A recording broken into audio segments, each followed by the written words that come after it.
नमस्कार, मैं डॉक्टर अमित चक्रवर्ती, senior consultant neurosurgeon और head of the department neurovascular surgery, eternal hospital Jaipur में कार्यरत हूँ। आज मैं आप लोगों के साथ ब्रेन ट्यूमर्स के बारे में कुछ बातें डिस्कस करना चाहूँगा, कुछ चीज़ें आपको अवेयर कराना चाहूँगा ताकि ऐसे बीमारियों के बारे में हमें जानकारी रहे। जब भी हमारे पास कोई ब्रेन ट्यूमर का पेशेंट आता है तो शायद सबसे पहला सवाल मरीज के रिश्तेदार का यही होता है कि ये ब्रेन ट्यूमर कैसे हो गया। और सच ये है कि ब्रेन ट्यूमर क्यों होता है, इसके बारे में अभी तक कोई ऐसा ठोस कारण नहीं पता चला है किसी भी वैज्ञानिक को। पर हाँ, कुछ रीजंस ऐसे होते हैं, प्री एग्जिस्टिंग रीजंस, जैसे कि किसी को पैदाइशी बीमारी न्यूरोफाइब्रोमैटिसिस हो, या फिर अगर किसी पेशेंट को सिर में या गर्दन में कोई रेडिएशन लगा है तो ऐसे लोगों को या मरीजों को आगे चल के ब्रेन ट्यूमर होने का संभावना रहता है। ब्रेन ट्यूमर कई प्रकार के होते हैं, पर अगर हम उसको बहुत ब्रॉडली क्लासिफाई करें तो ये दो प्रकार के होते हैं। एक है प्राइमरी और दूसरा है सेकेंडरी।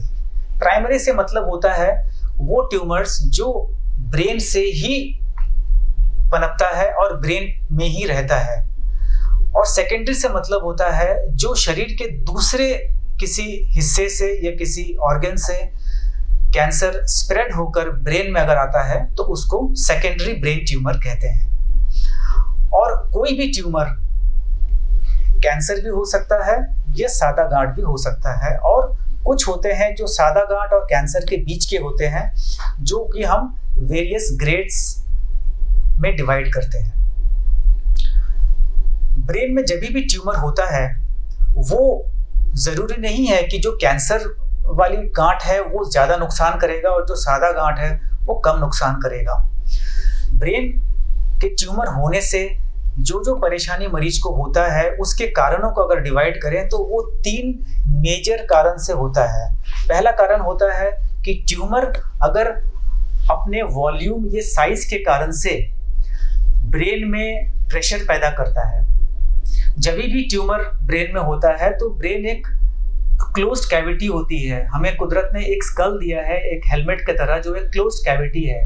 और इस क्लोज्ड कैविटी में अगर कोई ट्यूमर बनता है तो उसके वॉल्यूम के वजह से ब्रेन में प्रेशर डालता है, जिसके कारण से मरीज को सिर में दर्द हो सकता है, दौरे आ सकते हैं, उल्टी आ सकती है, होश में गिरावट आ सकती है। तो ये कारण तो ट्यूमर पर से के साइज के हिसाब से होता है। दूसरा कारण है ट्यूमर ब्रेन के किस लोकेशन पे है। अगर ये सपोज ये ब्रेन के लेफ्ट साइड में इस लोकेशन पे है तो मरीज को बोली में दिक्कत आ सकती है, समझ में दिक्कत आ सकती है। अगर ये ट्यूमर किसी ऐसे हिस्से में है जो बॉडी के हाथ या पैर को कंट्रोल कर रहा है तो वहां पे लकवा आ सकता है। अगर ये ब्रेन के पीछे के हिस्से में है तो बैलेंस में प्रॉब्लम हो सकती है, मरीज को चलने में दिक्कत आ सकती है। अगर वो आंखों के नसों के पास है तो रोशनी में कमी आ सकती है, ये सूंघने की शक्ति कम हो सकता है।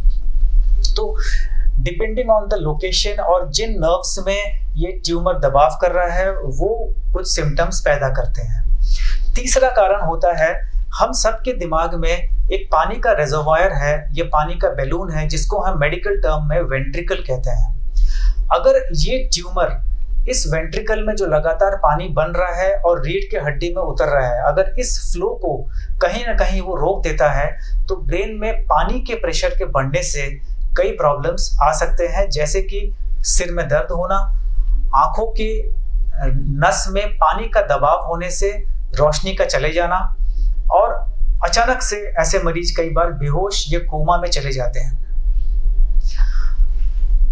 इन सिम्टम्स के साथ अगर कोई मरीज आता है तो ऑब्वियसली जो हम इन्वेस्टिगेशंस कराते हैं वो है MRI या CT स्कैन, डिपेंडिंग कि मरीज को क्या तकलीफ है और किस कारण से हम करा रहे हैं। ब्रेन ट्यूमर साबित हो जाने के बाद हमें ये डिसाइड करना पड़ता है कि मरीज को हम किस प्रकार से इलाज करें। ब्रॉडली स्पीकिंग ब्रेन ट्यूमर्स के जो ट्रीटमेंट पार्ट होता है वो कई स्टेजेस में होते हैं और कई डिफरेंट स्ट्रैटेजीज में होता है, और ये जो परम्यूटेशन कॉम्बिनेशन है कि किस मरीज में क्या स्ट्रैटेजी यूज करना है वो काफ़ी हद तक डिपेंड करता है ट्यूमर के लोकेशन पे, मरीज का ऑपरेशन का झेलने के क्षमता पे, जनरल कंडीशन पे और ट्यूमर के टाइप पे।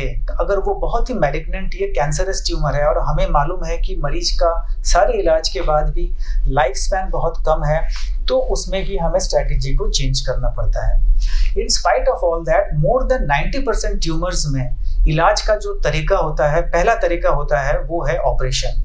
और ऑपरेशन में पहला मकसद होता है maximal resection of the tumour. इसका मतलब ट्यूमर को जितना हो सके हम बाहर निकालते हैं।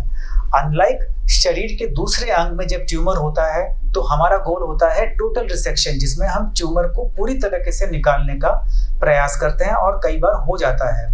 बट ब्रेन एक ऐसा जगह है, अगर वो ट्यूमर दिमाग के दूसरे नसों के साथ अगर चिपकी हुई है तो ट्यूमर को निकालने में आसपास के जो नसें हैं वो डैमेज हो सकती है।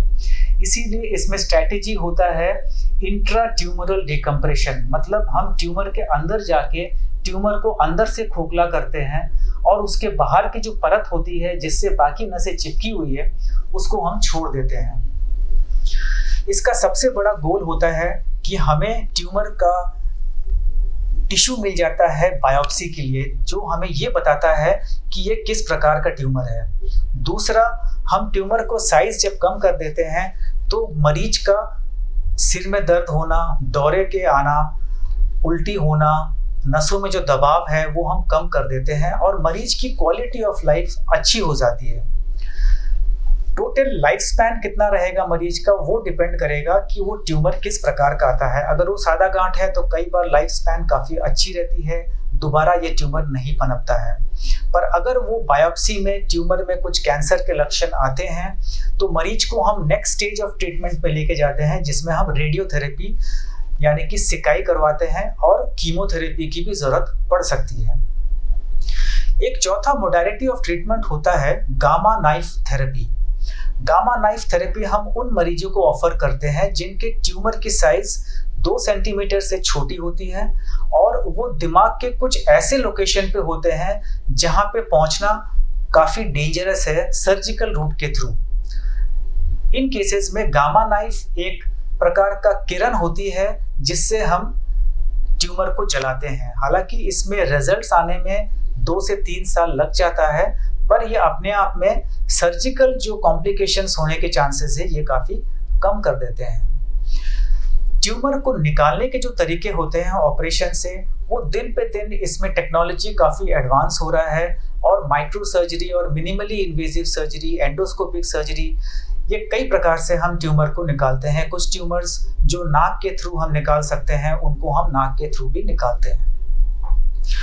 तो ये कुछ बातें थी जो मैं आप लोगों के साथ शेयर करना चाहता था, क्योंकि ये पब्लिक अवेयरनेस है और ब्रेन ट्यूमर जैसे कठिन और जटिल बीमारी को अगर हम सही प्रकार से लड़ना चाहते हैं तो ये बहुत इम्पोर्टेंट है कि आपके फैमिली में या फ्रेंड्स में या सर्कल में किसी को भी अगर ब्रेन ट्यूमर होता है उसको सही टाइम में आप अपने नज़दीकी न्यूरोसर्जिकल फैसिलिटी में लेके जाएं और उसका इलाज कराएं, क्योंकि इसमें जरा से भी अगर ढिलाई होती है तो मरीज का लाइफ स्पैन या मरीज के क्वालिटी ऑफ लाइफ में बहुत असर पड़ता है।